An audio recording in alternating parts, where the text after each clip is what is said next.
Have you ever felt the shift? The moment you stop being easy to control, something changes.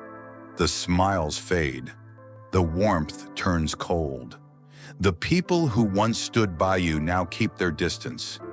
Their words, once supportive, now carry sharp edges. Their encouragement, gone. But why? Here's a truth most people miss.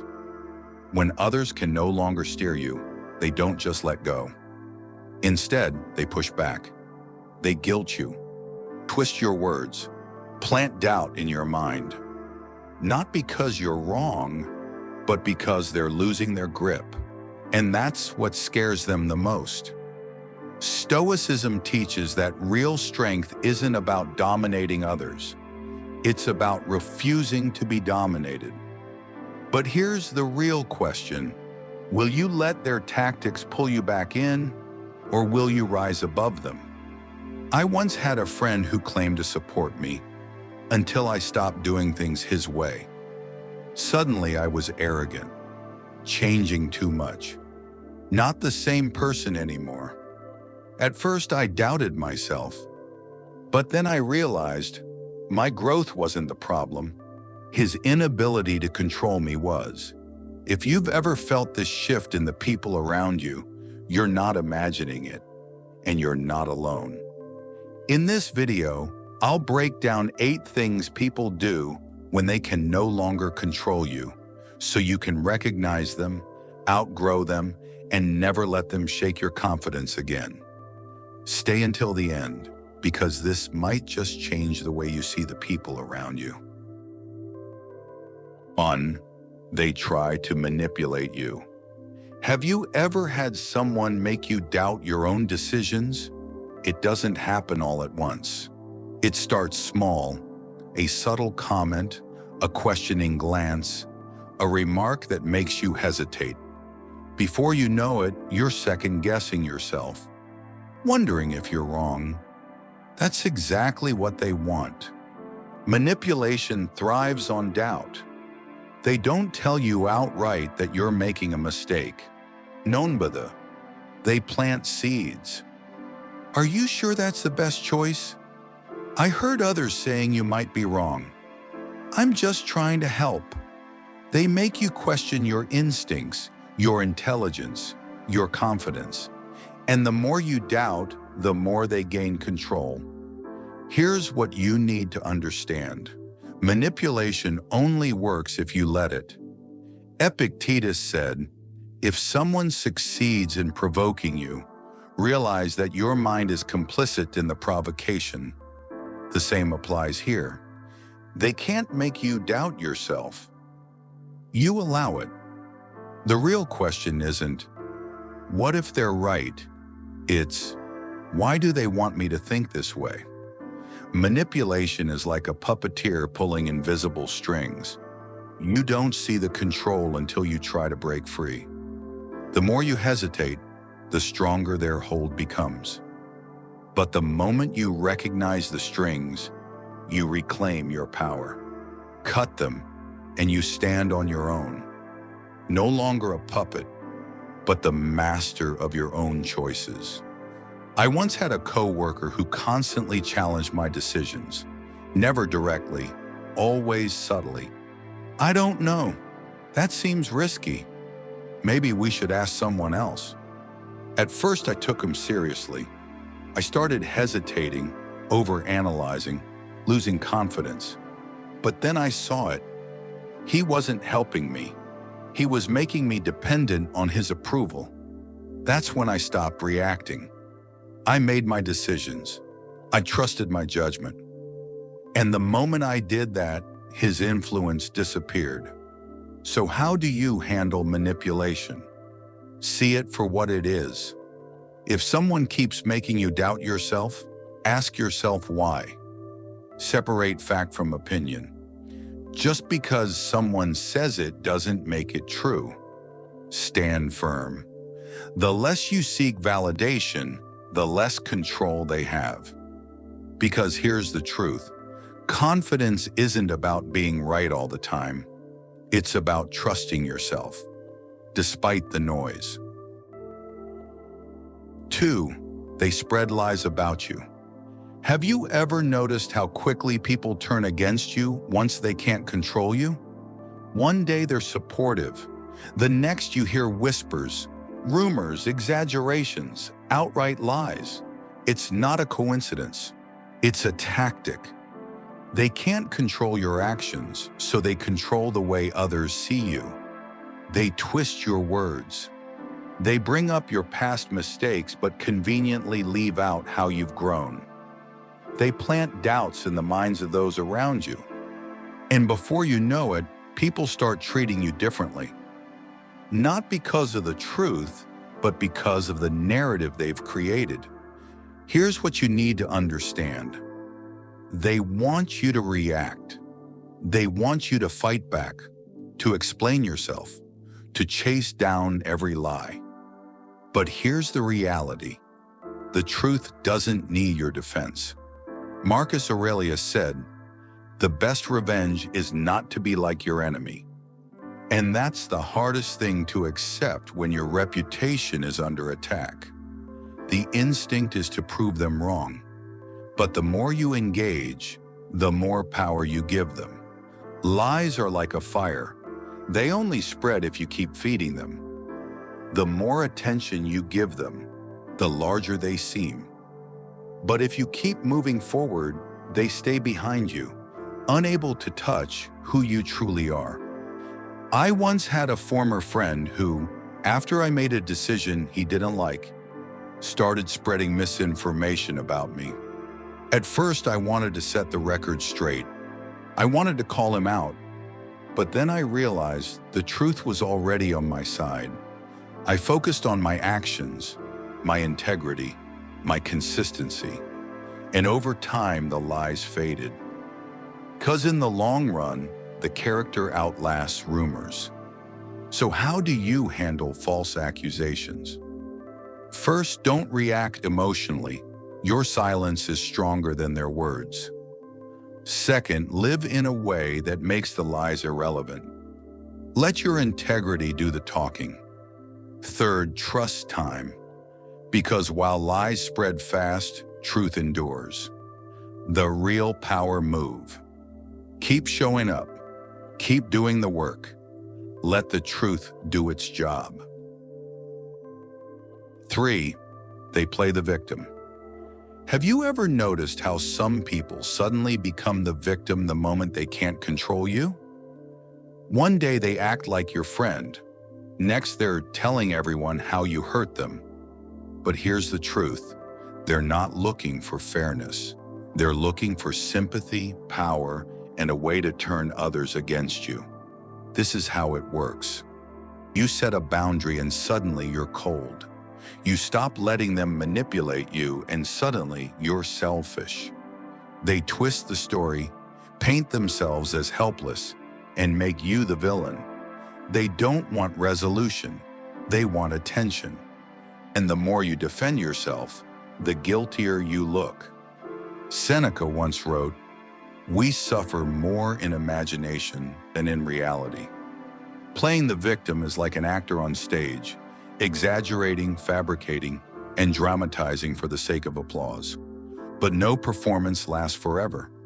Sooner or later, the mask slips, the spotlight fades, and the audience sees the truth for what it is. That applies here too. The victim narrative they create. It's fiction. The only power it has is the power you give it. So ask yourself, if they were truly the victim, why do they need an audience? I once had a coworker who did this masterfully.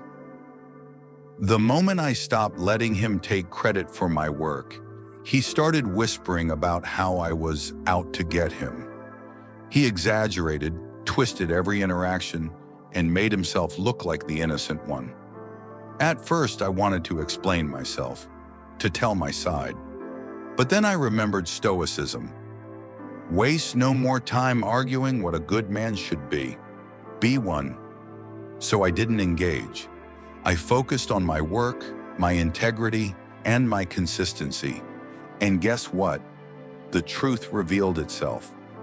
So how do you handle people who play the victim? First, resist the urge to explain yourself. Your actions will speak louder than their words. Second, don't get pulled into their drama. Stay focused on your own path. Third, let time do the work. People eventually see the truth for what it is. At the end of the day, you don't need to clear your name. You just need to keep showing up as the person you know you are. 4. They try to isolate you. Have you ever noticed how, when you stop being easy to control, some people start pushing you away? Doesn't happen overnight. It starts with small things: being left out of conversations, not getting invited to certain events, subtle discouragement from mutual friends. And before you know it, you're on the outside looking in. This isn't an accident, it's a strategy. When people can't control you directly, they try to weaken you by cutting you off from your support system. Why? Because isolation makes you vulnerable. Without trusted voices around, doubt creeps in. Maybe I did something wrong. Maybe they know something I don't.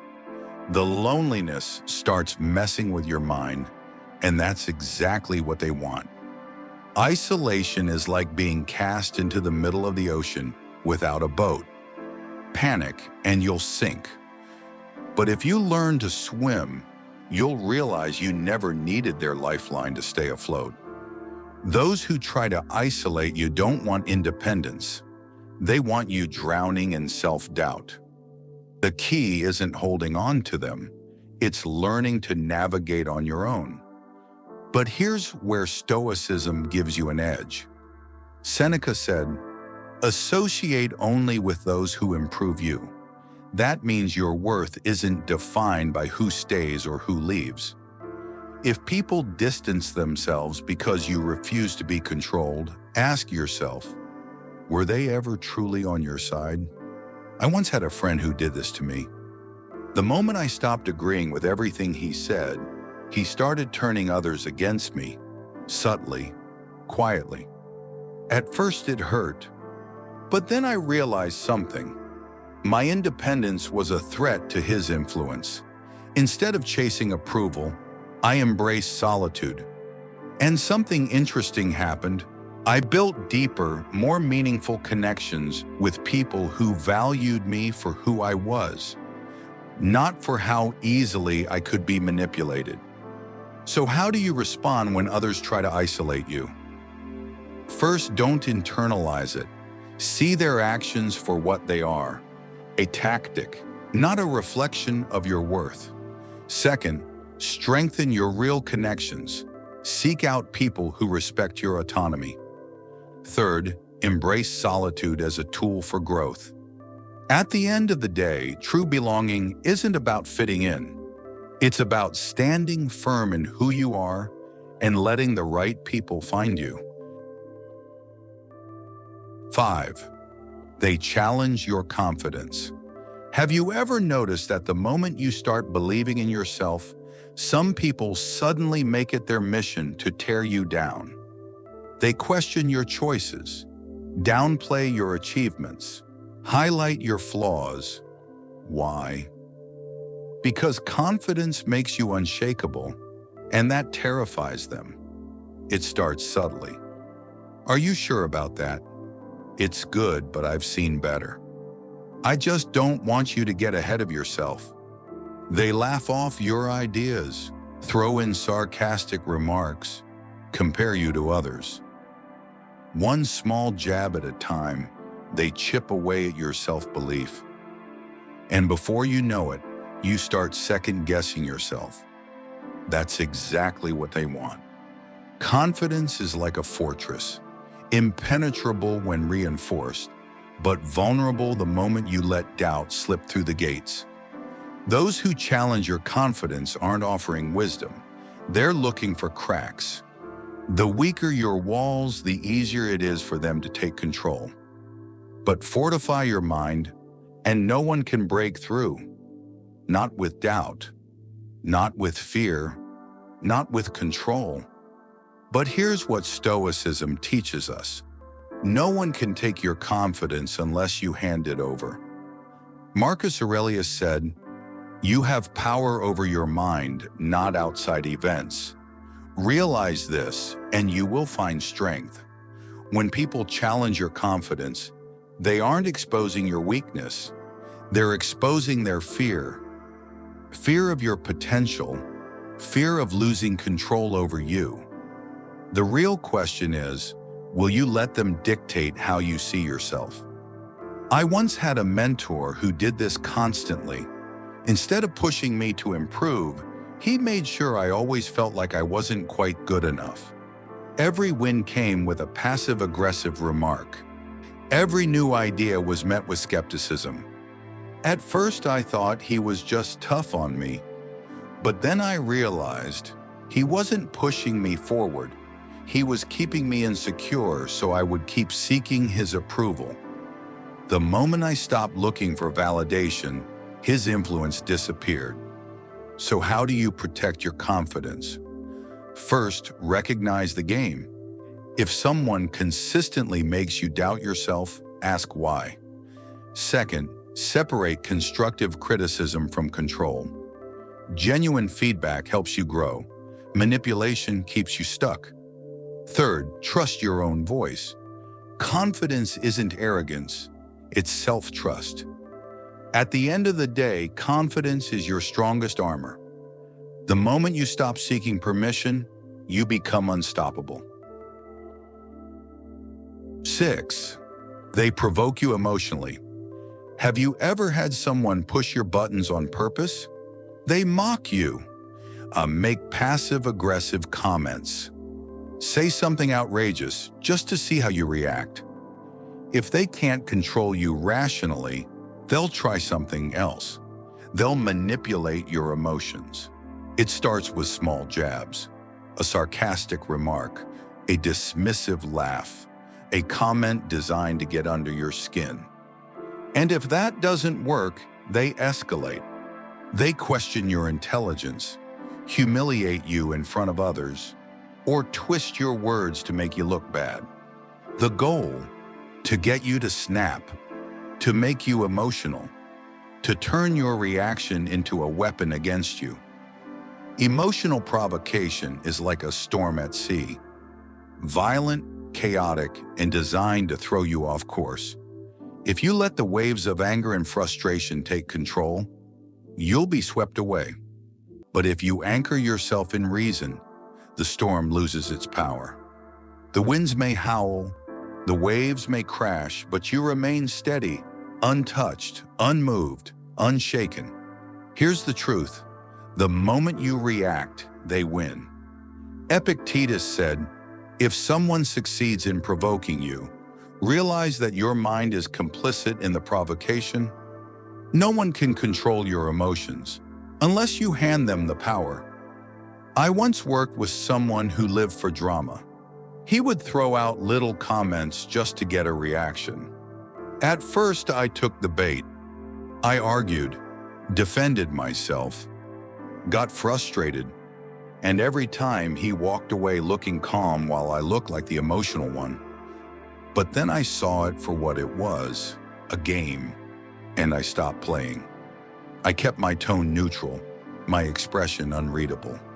The moment he realized he couldn't shake me, he moved on.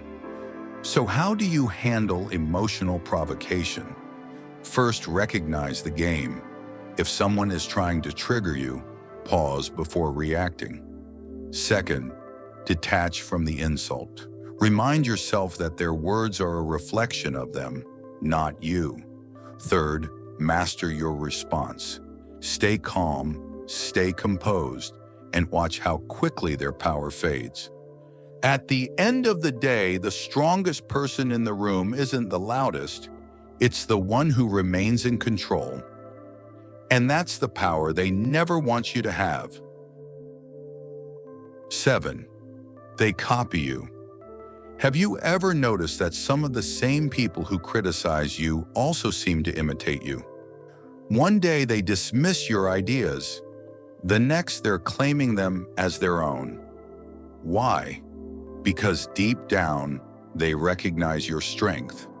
And when they can't control you, they try to become you. Imitation is like a shadow chasing its source, always following, always mimicking, but never truly becoming.